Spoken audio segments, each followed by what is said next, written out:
न्यायाधीश विधायन करते हैं, परंतु वे ऐसा निर्लिप्त भाव से ही कर सकते हैं। स्पष्ट कीजिए। हिंदी। न्यायालय का मुख्य कार्य विधायन लेजिस्लेशन करना नहीं है, बल्कि विधि की व्याख्या इंटरप्रिटेशन और अनुप्रयोग एप्लीकेशन करना है। English. The primary function of the judiciary is not to legislate but to interpret and apply the law. फिर भी कई बार ऐसे अवसर आते हैं जब न्यायाधीश विधायिका की चुप्पी साइलेंस ऑफ लेजिस्लेचर या अस्पष्टता एम्बिग्युइटी के कारण नए नियम गढ़ते हैं, जिसे न्यायिक विधायन जुडिशियल लेजिस्लेशन कहा जाता है। हिंदी। न्यायाधीश विधायन करते हैं, परंतु वे ऐसा निर्लिप्त भाव से ही कर सकते हैं का अर्थ है कि न्यायाधीश जब नया नियम या सिद्धांत बनाते हैं तो उन्हें अपनी व्यक्तिगत भावना, राजनीतिक दृष्टिकोण या नैतिक विचार से प्रभावित नहीं होना चाहिए। English. The statement means that when judges legislate through judicial decisions, they must do so with detachment, impartiality, and objectivity, not based on their personal opinions, emotions, or political ideology. E. विधायिका की चुप्पी silence of legislature, जब किसी विषय पर कोई स्पष्ट कानून नहीं होता। Example, Right to Privacy Case, 2017। Supreme court ने इसे मौलिक अधिकार घोषित किया। 2. विधि की अस्पष्टता एम्बिग्युइटी इन लॉ, जब कानून के शब्द स्पष्ट न हो और उसकी व्याख्या आवश्यक हो। 3. सामाजिक परिस्थितियों का विकास चेंजिंग सोशल कंडीशंस, समाज बदलता है लेकिन कानून हमेशा उसके साथ तेजी से नहीं बदलता। 4. न्याय सुनिश्चित करना इंश्योरिंग जस्टिस, यदि कठोर अनुप्रयोग से अन्याय हो तो न्यायाधीश नई व्याख्या कर सकते हैं। यदि न्यायाधीश व्यक्तिगत या भावनात्मक आधार पर निर्णय करेंगे तो विधि अस्थिर और असमान हो जाएगी। If judges legislate with personal bias or emotions, law will become inconsistent and arbitrary.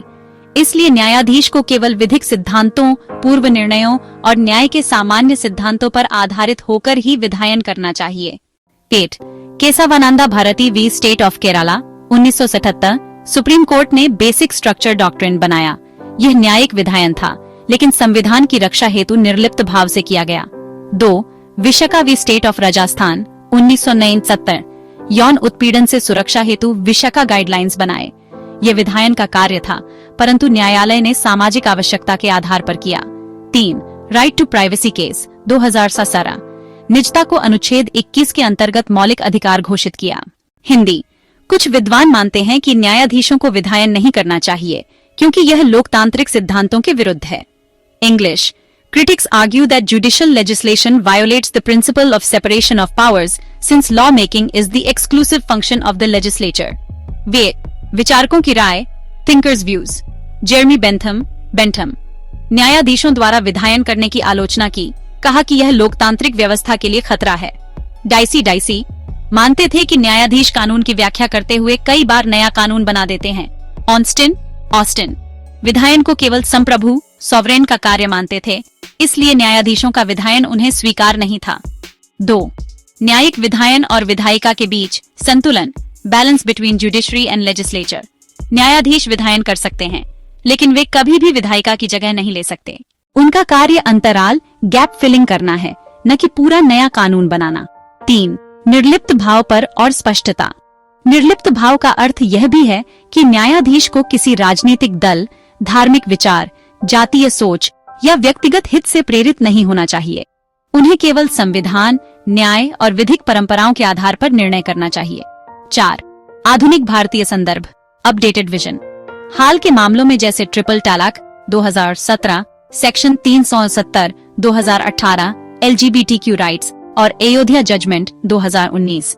Supreme court ने दिखाया कि न्यायाधीश कभी-कभी सामाजिक सुधारक की भूमिका भी निभाते हैं, लेकिन न्याय और संवैधानिक मूल्यों के आधार पर। हिंदी। परंतु जब विधायिका विफल हो या मौन हो तो न्यायाधीशों का दायित्व बन जाता है कि वे समाज और न्याय के हित में नियम गढ़ें। English. However, in the absence of legislative action, the judiciary must step in to protect justice, rights, and constitutional values. Hindi. निष्कर्षतः न्यायाधीश कभी-कभी विधायन करते हैं, लेकिन उन्हें यह कार्य निर्लिप्त, निष्पक्ष और विधिक सिद्धांतों पर आधारित रहकर करना चाहिए। तभी न्यायपालिका की विश्वसनीयता और विधि का शासन, रूल ऑफ लॉ, सुरक्षित रहेगा। In conclusion, judges sometimes legislate, but they must do so detachedly, impartially, and based on legal principles, not on personal whims. This ensures the credibility of the judiciary and the stability of the rule of law. धन्यवाद.